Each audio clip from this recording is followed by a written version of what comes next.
faut passer par le ridicule, par le grotesque, par l'audace, par la nudité. Et je pense que la réflexion et l'intellectualisation est la pire des choses.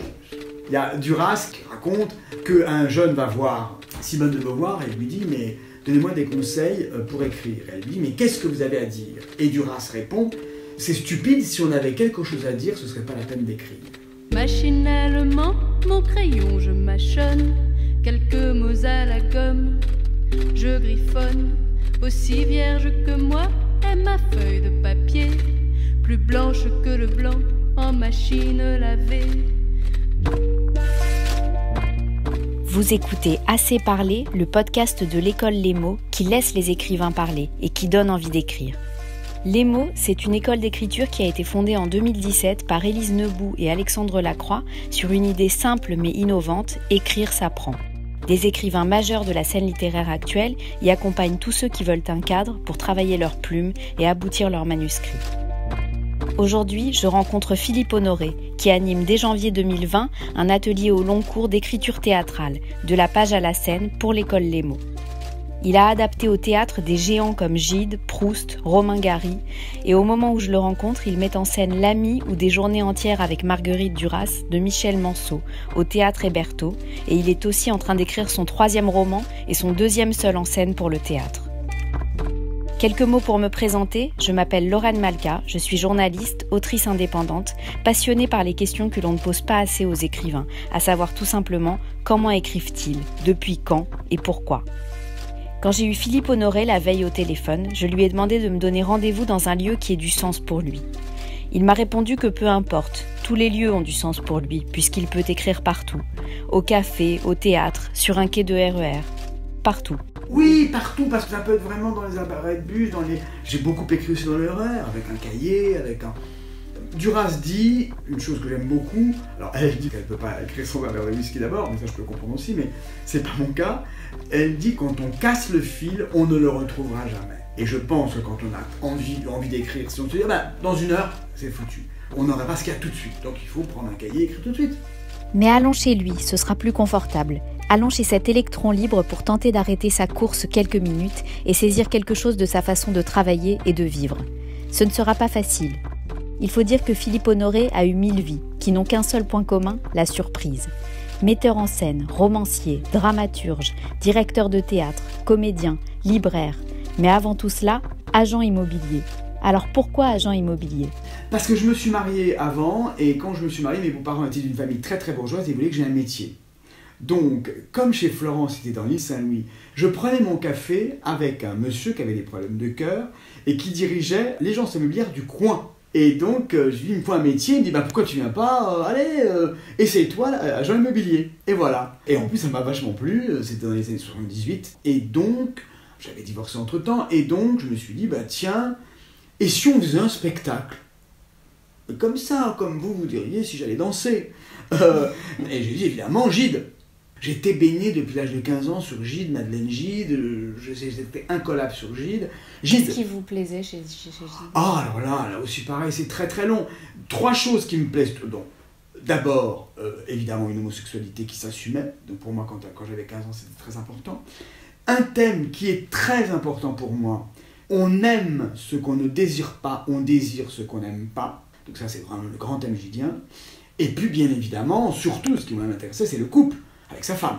Là, c'est les 150 ans, donc je regarde un petit peu tout ce qui se dit. Voilà. Et je pense que jamais j'aurais pensé faire un spectacle de théâtre si c'était pas sur André Gide. Ça a été, mais incroyable, un triomphe comme j'en ai jamais connu.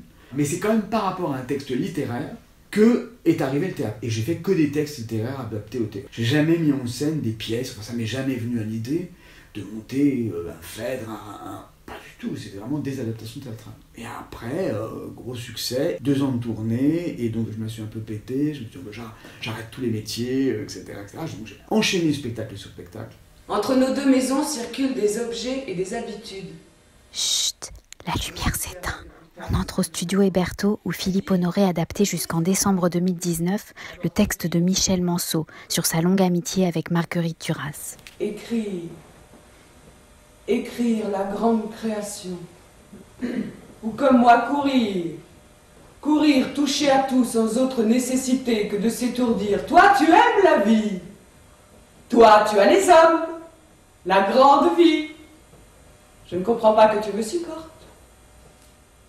Un écrivain ne supporte pas un autre écrivain. J'entends, si elle me supporte, c'est que je ne suis pas un écrivain.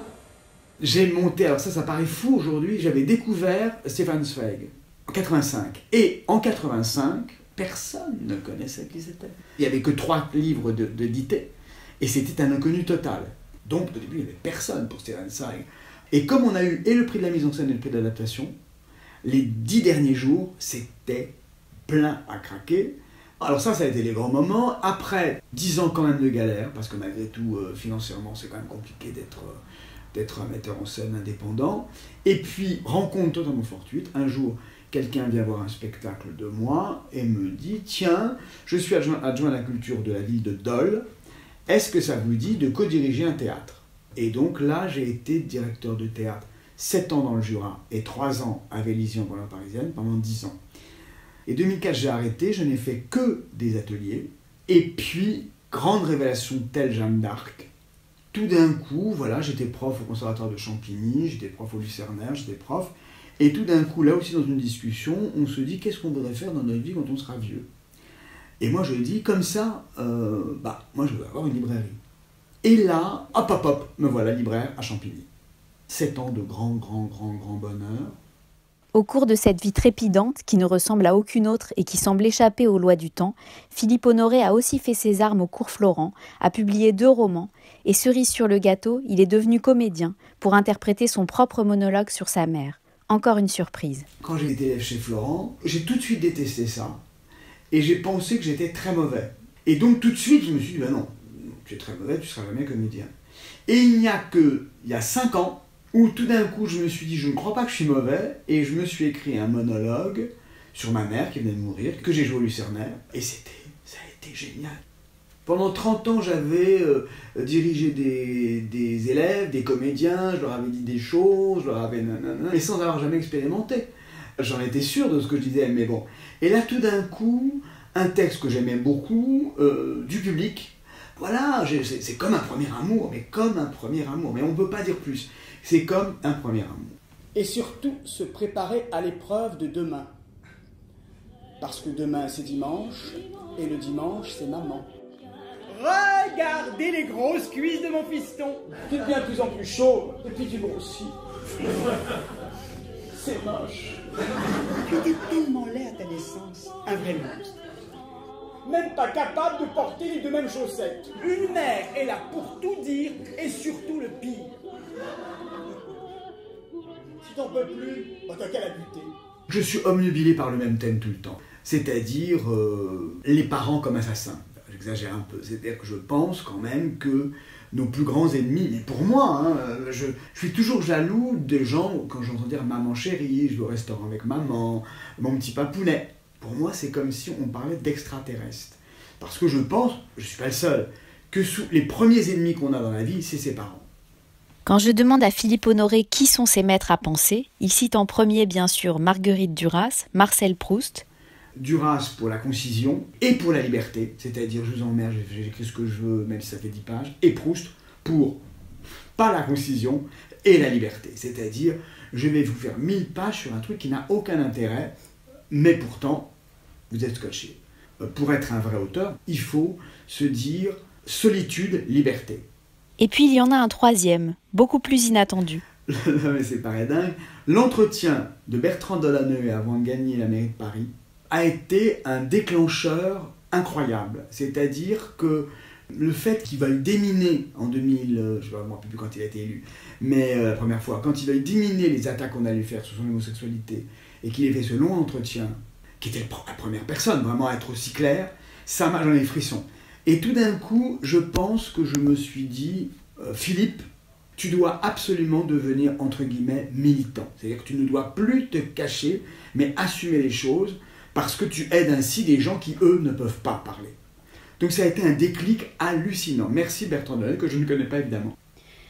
Comment vous différenciez l'écriture théâtrale, donc l'adaptation, et l'écriture romanesque ? Ah ouais, c'est vachement intéressant, parce que quand j'écris du théâtre, j'écris en parlant. Le roman n'a pas besoin d'être vocalisé, je pense que ça ne se dit pas vocalisé, mais vous avez compris, verbalisé. Autant le théâtre, surtout quand on veut faire des effets comiques, doit être entendu. Je l'ai raconté là à mes futurs élèves. C'est vrai que j'ai compris que je pouvais avoir un talent comique. Quand je suis arrivé au Théâtre de Dole comme directeur, on m'a demandé de faire une création. Parce que Et donc j'avais décidé de faire un spectacle sur Simone de Beauvoir. Et donc j'ai fait une adaptation pour 2 comédiennes sur Simone de Beauvoir. Donc c'était annoncé en grande pompe, le nouveau directeur, etc., etc. Et puis au tout dernier moment, l'ayant droit et la fille adoptive de Beauvoir m'a refusé les droits. Donc tout d'un coup, il m'a fallu que j'écrive. Je me suis dit, qu'est-ce que je fais? Je ne peux pas annuler. Donc je me suis dit, je vais écrire un spectacle sur Beauvoir. Moi. Et à un moment donné, donc évidemment le théâtre était plein à craquer, donc 500 places, plein à craquer. Et tout d'un coup, il y avait une phrase, enfin une réplique. Et quand on l'a répété avec les comédiens et quand je l'ai lu, bon, on souriait à peine. Et là, vous avez 500 personnes qui éclatent de rire. Incroyable. Et là, vous vous dites, ça c'est la magie de l'écriture théâtrale. C'est-à-dire que si on ne l'expérimente pas devant un public, on ne sait pas. Or, un roman, non. On n'a pas besoin d'un public pour être ému, pour pas être ému, etc. C'est autre chose. Le théâtre, ça a besoin d'une réponse. Voilà, une grande différence. Donc moi, quand j'écris, là je voudrais m'écrire un monologue, un deuxième monologue, sur mon père cette fois-ci, et donc je tape en écrivant, en parlant plutôt. Vous écrivez à haute voix? Ah ouais, j'écris à haute voix. Il y a des choses que je trouve très jolies à écrire, et qui ne sont pas du tout agréables en bouche, comme on dit. Qu'est-ce que vous avez appris entre le moment où vous avez écrit votre première pièce sur Gide et le moment où vous avez adapté L'Ami La dernière adaptation. Alors, 2 choses. Une chose positive et une chose négative. Une chose qui est déjà la réalité de ce que c'est que du théâtre. Comme je dis aux élèves, si vous voulez jouer, c'est pas la peine. 25 décors et 35 personnes sur scène, c'est pas la peine, ça ne se fera pas. Donc déjà, il y a une réalité. Moi, quand j'ai... Alors évidemment, en Gide, c'était différent, puisque je savais qu'il y avait 3 personnes, mais je ne savais même pas ce que c'était qu'un théâtre. J'exagère, mais je ne me suis pas posé la question du décor, des costumes. Je ne me suis absolument pas posé ces questions-là. Le décor, c'était la chambre. La chaise qui est dans ma chambre, c'était elle, Madeleine Gide, c'était une chaise, voilà. Hop, hop, hop. Aujourd'hui, je ne pourrais plus faire ça. J'ai perdu cette folie-là. Je me dirais, oh là là, décor, machin, plateau, gna gna. Voilà. Donc il y a quand même une réalité, une matérialité des choses. Et puis après, évidemment je suis beaucoup plus audacieux parce que j'ai tellement de choses, donc je sais ce qui marche, je sais ce qui ne marche pas, je sais ce qui va faire rire, je sais, etc. Voilà, ce qu'on appelle le métier. À l'école Les Mots, Philippe Honoré est connu pour transmettre sa passion. Oui, mais quelques règles aussi. Ah oui, mais oui. Pas la page blanche déjà, parce que il y a des petites mignonnes, enfin je dis des petites mignonnes parce que c'est toujours été des filles, il y a beaucoup plus de femmes, qui disent « Oh non, j'ai rien pu faire. » Ça, je dis « Bah non, c'est pas possible. C'est comme les enfants, tu veux pas les haricots verts, t'en auras le lendemain. » Donc très important, de l'autorité. Que vous vous appliquez à vous-même. Hors de question de terminer par exemple la journée sans avoir écrit. Non, je ne m'applique pas à moi-même. Non, pas du tout. Je m'applique à moi-même de me lever très très très tôt. Depuis toujours, 6h moins le quart, 6h. Parce que là, oui, c'est super l'écriture. C'est mieux d'écrire très tôt le matin. Pour moi, et j'ai évidemment rencontré des éditeurs super. Et un avec qui j'ai eu des rapports d'amitié qui m'a dit, c'est comme se brosser les dents. Et c'est ce que dit Duras magnifiquement bien. Tous les jours, une page. Tous les jours. Même n'importe quoi. Mais tous les jours, une page. Et vous le faites. Et je le fais. Même quand vous n'avez pas envie. J'ai jamais envie. Ah non. Mais c'est pour ça que je comprends faut lire écrire de Duras, qui est quand même magnifique. Moi, je bois pas d'alcool du tout, mais le couvert de whisky, pour commencer, mais je comprends, c'est tellement dur. C'est se plonger dans une eau glacée à la piscine. Vous avez envie d'aller à la piscine, vous, jamais? Sauf évidemment l'été, découverte. Mais qui dit « Chic, la piscine, là, maintenant !» Et puis quand on se met dans le bassin, on dit oh, « Mais c'est génial de nager !» Ben, c'est la même chose. C'est plonger dans une eau glacée. Et le plaisir vient après. Et évidemment. Et quand on relit le lendemain, on pleure et on dit « Non, c'était vraiment glacé !» Des règles militaires donc, qui l'autorisent à ne pas appliquer à la lettre, bien sûr. Mais surtout, d'après ce que disent ses élèves, Philippe Honoré transmet sa culture littéraire et théâtrale, donne envie de tout voir au théâtre, de tout adapter, de tout déclamer. Et en bon metteur en scène, il a le don de mettre en avant les singularités de chacun. Là où j'étais né, dans mes 5 ateliers, donc 5 ateliers fois 10 ou 12, ça fait quand même du monde, tous avaient quelque chose de l'ordre de l'écriture et du talent. Ils avaient tous quelque chose à dire, et pas une minute, je me suis dit, oulala, qu'est-ce que... Non, pas du tout. Après, ce qui m'a aussi marqué, c'est qu'à la fin de chaque atelier, il y avait 2-3 personnes où il suffisait de très peu de choses pour que leur projet soit fini et que ça devienne vraiment une pièce. Et quand je les revoyais après, dans le même local, alors, non, la vie, les enfants, le mari, voilà. Mais en même temps, c'est pour ça que je suis tellement content de faire cet atelier en janvier, je me dis, si je les avais accompagnés jusqu'au bout, ces 2-3 personnes-là, bien évidemment, il y aurait eu un rendu. C'est-à-dire quelque chose qui peut être donné au comité de lecture dans les théâtres. D'où l'idée de l'atelier au long cours. Ah oui, parce que l'atelier au long cours, c'est quand même, d'ailleurs c'est le but, le cahier des charges que je me suis donné, c'est que la dernière séance soit le point final de la pièce. Qu'est-ce qu'on vous souhaite qu'est-ce que vous voulez faire quand vous serez grand ? Quand je serai grand, non mais j'ai de la chance, moi je le dis vraiment beaucoup parce qu'il y a quand même beaucoup de gens qui se plaignent. J'ai eu une vie incroyable, je peux mourir demain matin, et vraiment, même tout de suite. Mais pas devant vous, partez, mais j'ai vraiment une vie incroyable. Donc, si, quand je serai grand, oui, je pense quand même que j'aimerais bien avoir un roman avec un gros succès public. Et encore, je finis là-dessus. C'est hallucinant, il y avait une librairie aux Champs-Élysées où le libraire, ça il y a 20 ans, 25 ans, sortait ses livres et mettait des petits mots. Ça se faisait, aujourd'hui c'est monnaie courante, c'était un des seuls. Et je regardais ces petits mots et à chaque fois je me disais, oh là là là là, moi un jour, le jour où j'aurai mon livre avec ces petits mots, mais bon c'est fini, j'aurai tout fini. Bon voilà. Et un soir, donc l'obligation du sentiment était sortie, ça fait déjà au moins 6 mois, et je me passe devant ce libraire, comme ça. L'obligation du sentiment avec un petit mot. Et ce qui a été terrible, c'est que ça ne m'a rien fait. Mais parce que c'est ce que disent beaucoup de films, c'est des souhaits de midinette qui sont pas profonds, parce que vous publiez un livre, vous dites oui mais le prochain, tout est tellement ascensionnel, vous dites j'ai ça, mais... Et ça je me suis pincé pour dire si ça me fait quelque chose, et je me dis mais non, parce que c'est du passé, c'était un rêve passé, maintenant j'ai un rêve futur. Donc quand je serai grand, ce que je voudrais être, c'est être grand. Terminons en souhaitant à Philippe Honoré des surprises pour l'année 2020, puisque c'est son mot d'ordre. Et surtout en citant Duras, qui dans une interview datée de 1985, parlait ainsi des années 2000. Petit cadeau pour Philippe Honoré. On ne voyagera plus, ça ne sera plus la peine de voyager. Quand on peut faire le tour du monde en 8 jours ou 15 jours. Pourquoi le faire ? Dans le voyage et le temps du voyage. C'est pas voir vite, c'est voir et vivre en même temps. Vivre du voyage, ça ne sera plus possible. Tout sera bouché, tout sera investi. Il restera la mer quand même, les océans.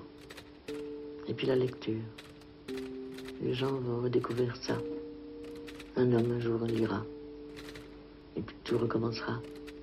Pour que tout recommence, continuez à lire, à écrire et passez nous dire bonjour à l'école Les Mots, 4 rue Dante à Paris, ou sur le site lesmots.co où vous trouverez toutes les informations sur l'atelier d'écriture théâtrale de Philippe Honoré.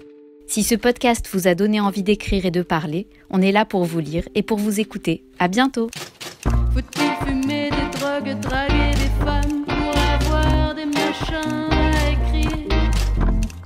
Dois-je fumer du crack, que craquer pour des femmes, pour devenir une machine à écrire?